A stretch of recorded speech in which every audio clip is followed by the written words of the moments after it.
I'm a new player in Overwatch, and as you can see here, there's a lot of new people that came into this game as well. I believe there's old and new players coming in, but I can't tell for sure. Anyways, since Overwatch 2 came out, it's only been a disappointment, and with a lot of people hating on it. I feel like there's a lot of potential in the lore of Overwatch since the world and the character building is so rich. Comics, animations, characters talking to each other in-game, slowly but surely revealing its lore to you. I am sad to see that Overwatch is being mismanaged this badly, since this literally could be the new goal in the game. Moving around, shooting, abilities, all of it just feels good. Personally, I can only see a nasty past because I wasn't there to feel it, so it doesn't really matter to me. I played a game of Valorant a while ago. One game. I immediately uninstalled because I don't see the fun in having to stand still when you shoot. And making a mistake means that you have to sit out the entire round. Apparently, you don't even have a replay system in Valorant, so how the fuck are you supposed to improve? You can't do a VOD review unless you record your screen. You can't see the enemy POV. You don't know what the enemy is doing with their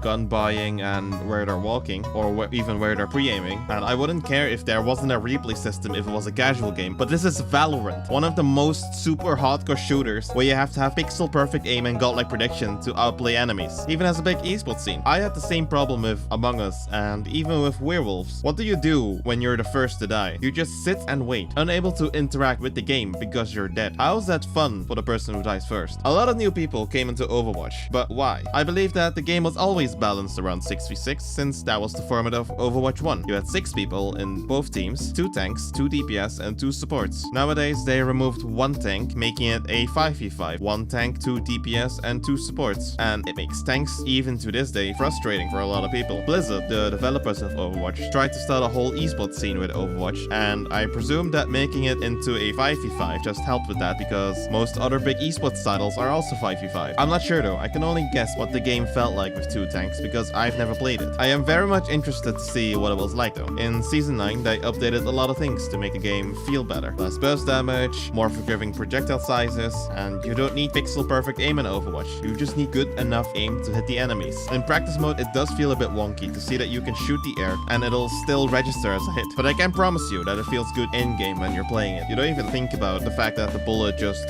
flew off. It feels super hard to aim in every other shooter. The general strategy with aiming is to keep your crosshair where you predict where the enemy's head will be. But Overwatch adds a lot of verticality to that, in both their maps and the heroes. Ledges, flying heroes, heroes with different heights. It makes it basically impossible to aim normally like you would in CSGO or Valorant. They also updated everyone's damage and health, so it reduces the time to kill across the board. That's what they call it here. I don't like getting one shot unless there's a big build up to it or there's another good indicator that says, yo, if you stand here, you're gonna die. Blizzard also updated a lot of other things, but just these 2 changes made the game feel amazing to play. You don't have to listen to the doomsayers who will tell you that this is now a brain-dead game that requires no skill. You know how hard it is to become an average player? Unlike in League of Legends, where the average player was Silver 4, the average player in Overwatch is Gold 3. Since becoming at least an average player in most games is pretty easy, I thought that it wouldn't take too long, but oh boy was I wrong. I feel like I had to learn so much more than I had to learn in League of Legends in order to become an average player. I think that has to do with the fact that Overwatch and shooters in general have been out since forever. When I climbed past Silver 4 in League, I didn't know shit. I was bad at the game. I basically put in no effort to become a better player, and I was still average. A lot of people already have amazing aim, but they didn't have the mouse precision for a mobile game like League of Legends. I sometimes look at my kill cam in my silver games in Overwatch, and I thought, wow, this guy's hand must be a fucking gift from the Pope. But then I realized that he's also in silver, so what's happening here? I remember seeing a replay from a silver game, and I wondered if anyone's even playing with their hands. Everyone is so slow to move around, to go to the objective, or do anything besides aiming and shooting. This is called skill creep. Let's say that you have 100 people playing the game from day 1. Assuming that everyone regularly plays the game, every player will have improved, no matter what. Now, let's add a ranking system and 100 new people. The average player of the old group of 100 people will be a lot better than the average player of the new group. And since rank depends on people being both above and below you, this means that from the perspective of a new player, becoming an average player in the player pool of 200 people means overcoming a lot of experiences that the old players have gained over time, as well as having to get better than a bunch of the new players. League of Legends definitely has felt skill creep really hard, and I believe Overwatch is experiencing it right now, although maybe in a baby form. I was always a League player, and getting into Overwatch definitely feels somewhat familiar. The controls and POV are definitely very weird to me. Going from a top-down view to a first-person perspective, this means that getting information is very hard. Shooting shooting and aiming in general is something that I just haven't done much in my life. I played a little bit of Call of Duty, but a lot of Gears of War. Even though Gears of War is a shooter, it doesn't really play like one. It plays more like a fighting game. There's wall bouncing, melee, one-shotting with a shotgun. It was fun. I wasn't much of a shooter kind of gamer. It's just something I just got used to over time. And then I learned about various aim-related things, like what style of crosshair to use, how to aim, how to strafe, how to use cover, and the generic crosshair is good. The one that looks like a plus in the middle of your screen. It's good for most applications, and you generally don't really have to change it besides the color. White really sucks, by the way. Now, it's a different case if you have chosen a few heroes that you want to main. Every hero has a different style of aiming, and sometimes you just don't really need a normal crosshair. I'm talking about heroes like Moira, who's completely fine with a circle, or snipers. They are recommended to have dots instead of crosshair. And personally, I play Sombra with a circle and a dot. It's probably not optimal. I don't know. I just like it. I like the circle because Sombra's weapon has a big spread. The dot in there is good to aim her virus with. I used to play Mercy. For Mercy, I just had a big circle in the middle, since I generally only need to keep beaming allies instead of shooting the enemies. Aiming is generally something that you just have to get a feel for, but the guidelines that I heard was that you have to move your forearm to move your character around, and only move your wrist if your crosshair is already close to the target's head to aim more precisely. You generally only want to be shooting at the enemy's head, since that's what's dealing the most damage, and it gives the enemies less time to do what they want to do, like healing, getting cover, or even killing you, or even shooting back. Now there's 3 general aiming types that I want to talk about: tracking, flicking, and pre-aiming. Tracking means putting your crosshair on your target and keeping your crosshair on them as either one moves around. Flicking goes from point A to point B very fast, and you often shoot before even confirming that your crosshair is already on them. Pre-aiming is putting your crosshair on a very specific spot to prepare for an enemy that you might just walk there. And all 3 of these types of aiming has a different method of training. You kinda just have to keep doing it. Most heroes in Overwatch can do all 3, but obviously exceptions are everywhere. Keeping these 3 types of aiming separate has helped me a lot, since you can focus on every type of aiming separately. Strafing is incredibly difficult, and so is aiming while strafing, and aiming against the strafing target. You generally don't want to be standing still while shooting someone in Overwatch, because it makes you super easy to kill no matter where you are. And the simplest way of strafing in Overwatch is called AD spam. You just spam the left and right buttons as fast as you can. Sometimes it works, sometimes it doesn't. Usually the best way to strafe for me is to AD strafe and sometimes jump and crouch in between. It really messes up their aim. But the issue with strafing yourself is that you have to compensate your own aim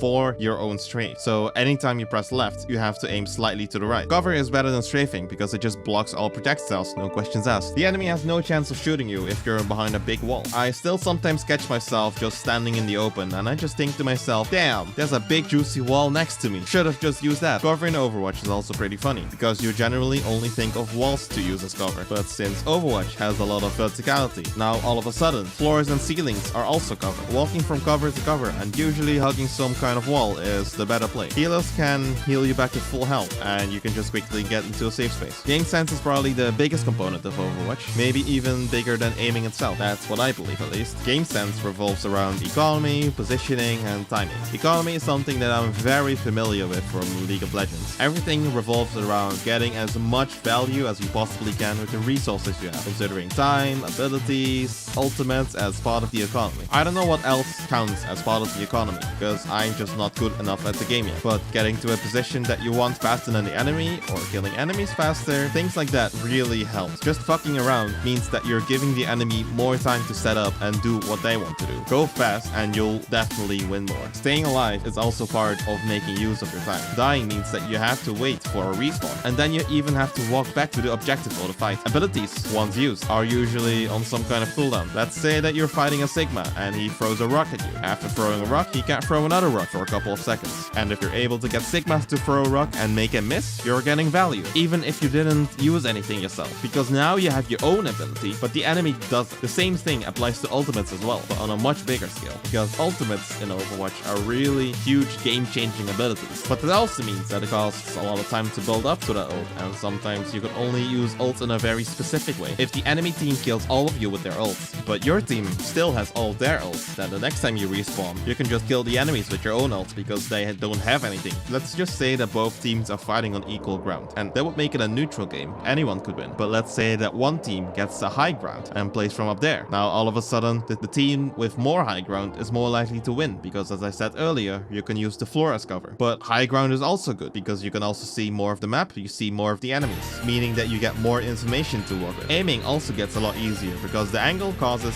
the head to be easier to hit. Positioning can also be focused on in a more individual sense. Standing in the open is usually a really bad idea because if you get shot and you need to get to safety, what the fuck are you gonna do? Are you just gonna run to the nearest cover and hope? But if you're already standing next to a piece of cover, getting to safety is really easy. Things will go wrong and you will always need a backup plan. Sometimes you need to flank to get through a line of defense, and shooting from a different angle is a good thing in general because you're splitting up the enemy's attention. Instead of just turning your brain off and just shooting whatever is available to you, waiting for your team to be able to shoot as well will help a lot. I feel that with Sombra, if I'm trying to assassinate people, it's better to wait for whoever I'm targeting to be busy with something else. It delays their reaction and it makes them lose their focus on what they want to do. You can do the same thing with your ults as a team. Using multiple ults on a target usually confirms a kill. Most ults have a way of stopping you from getting a kill. You can usually counter most ults one way or another, but that gets really difficult once you have multiple ults. Let's say you're all frozen by your mate ult, but now there's a D.Va bomb coming your way and you can't get behind a wall anymore because you can't move. Well, that's a team kill right there. And the other things that were in League also applied in Overwatch. One-tricking a hero is the best way to learn the other aspects of the game because you can play that specific hero on autopilot and you can now start thinking about how to win every possible matchup or position in your head. And I know it's a general consensus that you have to know how to play multiple heroes because you can get countered. Now, what do you do if you don't know the maps or you don't know the enemy abilities? Let's say that you're a Moira main and now you have to focus on how to fight every other hero as a Moira and how to survive everything that every map can throw at you. Junkrat ult, Ramatra punch form, Pharmacy, Widowmaker. You'd play that matchup completely different compared to a D.Va main. Sometimes someone else picks your hero though, so in those cases, well, feel bad man. Just hope.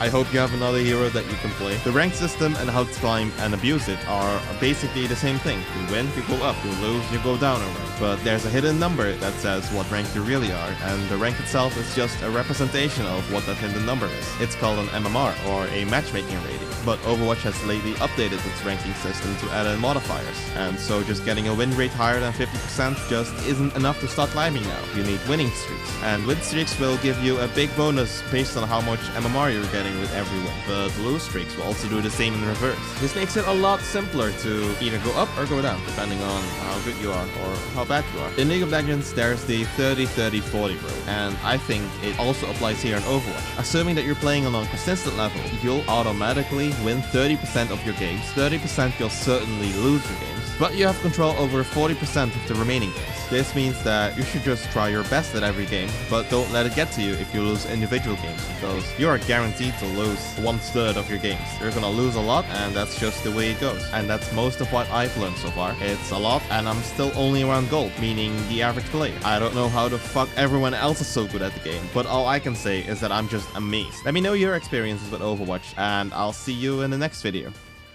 Take your beat, take your beat,